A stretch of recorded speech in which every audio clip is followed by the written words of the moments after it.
शादी के बाद औरतों को पैसों के लिए सिर्फ अपने हस्बैंड पे डिपेंड क्यों नहीं रहना चाहिए। इसके बारे में हम बात करेंगे। मैं यहाँ पे आपको छोटे छोटे 3 पॉइंट शेयर करूँगी, जिससे आपको ये पता चले कि शादी से पहले या फिर शादी के बाद हमेशा से ही एक औरत को फिनेंशियली इंडिपेंडेंट क्यों रहना चाहिए। अगर कल किसी वजह से उनकी जॉब चली जाए या फिर रिलेशनशिप में प्रॉब्लम्स आ जाए या ज़िंदगी अचानक से बदल जाए तो फिर क्या। ये वीडियो मैं मेन के खिलाफ नहीं बना रही हूँ, ये रियलिटी के बारे में है। This is the truth of life. और ये वीडियो हर उस औरत के लिए है जो अपनी ज़िंदगी में रेस्पेक्ट, कॉन्फिडेंस और सिक्योरिटी चाहती है।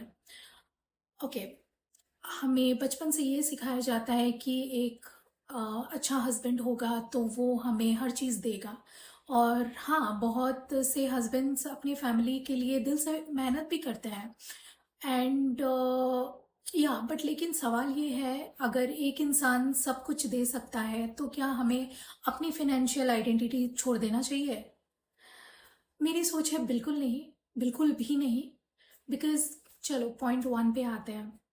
फिनेंशियल इंडिपेंडेंस हमें फ्रीडम देती है। Financial independence gives us freedom in every level of life, right. Financial independence का मतलब ये नहीं है कि तुम्हें किसी से प्यार नहीं है। इसका मतलब सिर्फ इतना है कि तुम्हारे पास चॉइसेस है। हाँ, अगर तुम्हें अपने पेरेंट्स की हेल्प करनी हो, अगर तुम अपने लिए कुछ खरीदना चाहती हो, अगर तुम अपने लिए कुछ ऐसा हो सकता है कि तुम्हारे पास कोई इमरजेंसी आ जाए, ओके। एंड तुम ऐसा भी हो सकता है कि तुम्हें उस इमरजेंसी में कुछ ऐसे बिना मांगे किसी से डिसीजन लेना पड़े या डिसीजन लेना चाहो, तो तुम ये सब कॉन्फिडेंस के साथ कर सकती हो। जिस औरत के पास अपनी इनकम होती है उसके डिसीजन की वैल्यू भी बढ़ जाती है, राइट। तो आते हैं पॉइंट नंबर 2 पे। लाइफ बहुत ही अनप्रेडिक्टेबल है।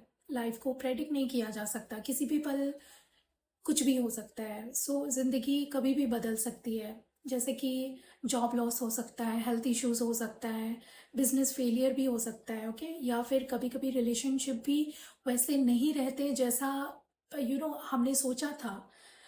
ये किसी के भी साथ हो सकता है। इसलिए फिनेंशियल इंडिपेंडेंस किसी हस्बैंड पे ट्रस्ट ना करने की बात नहीं है। ये लाइफ के अनसर्टेनिटीज़ है जो कि हमको तैयार करती है, राइट। ये एक तैयार रहने की बात है। तो हम आते हैं पॉइंट 3 पे। इससे क्या होती है, सेल्फ रिलायंस बढ़ता है। डेट मीन्स आपका रेस्पेक्ट बढ़ता है समाज में। जब तुम खुद कमाती हो तो सिर्फ बैंक अकाउंट नहीं बढ़ता, राइट।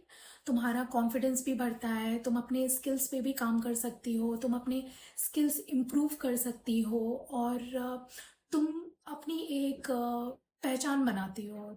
और जो कि सबसे ज़रूरी बात है, तुम खुद को सिर्फ किसी के वाइफ के रूप में नहीं बल्कि एक इंडिपेंडेंट इंसान के रूप में देखना शुरू करती हो। तो ये आपको समझना पड़ेगा कि शादी एक पार्टनरशिप है। और पार्टनरशिप तब और मजबूत हो जाती है जब दोनों लोग अपने अपने पैरों पे खड़े हो सके। बस ये 3 मेरा पॉइंट्स था जो कि मैं कन्वे करना चाहती थी आप लोगों को। होप आप लोगों को समझ आए। तो बाकी कंक्लूजन में मैं यही बोलना चाहूँगी कि देखो, मैं ये नहीं कह रही कि हर औरत को फुल टाइम जॉब करनी चाहिए, ओके। हर फैमिली की सिचुएशन अलग अलग होती है। एंड लेकिन हर औरत के पास कोई ना कोई स्किल्स या फिर any type of income source, savings या फिर फिनेंशियल नॉलेज ज़रूर होनी ही चाहिए। क्योंकि फिनेंशियल इंडिपेंडेंस सिर्फ पैसे कमाने का नाम नहीं है, ये सेल्फ रिस्पेक्ट है। ये एक आपको एक सिक्योरिटी देती है, ये आपको एक फ्रीडम देती है। और जब तुम अपनी ज़रूरतों के लिए सिर्फ किसी और पे डिपेंड नहीं होती, तो तुम रिलेशनशिप में मजबूरी से नहीं, तुम कॉन्फिडेंस और तुम चॉइस से रहती हो, right. It's all about the choices. तुम किसी के साथ मजबूरी में भी ये कह के रिलेशनशिप में नहीं चली जाओगी कि मेरे पास पैसे नहीं है, या फिर मैं इस चीज़ को अफोर्ड नहीं कर सकती, या फिर मेरा ध्यान कोई और रखेगा। तुम इन सब चीज़ों की वजह से नहीं जाती हो रिलेशनशिप में। अगर तुम भी मानती हो कि हर औरत को फिनेंशियल नॉलेज और फिनेंशियल इंडिपेंडेंस होनी ही चाहिए, तो कमेंट्स में अपना ओपिनियन ज़रूर लिखो। और ऐसे ही वीडियोस के लिए मेरे चैनल को सब्सक्राइब करना मत भूलना, लाइक और शेयर भी कर देना। एंड मिलती हूँ आपसे नेक्स्ट वीडियो में, तो तब तक के लिए बाय।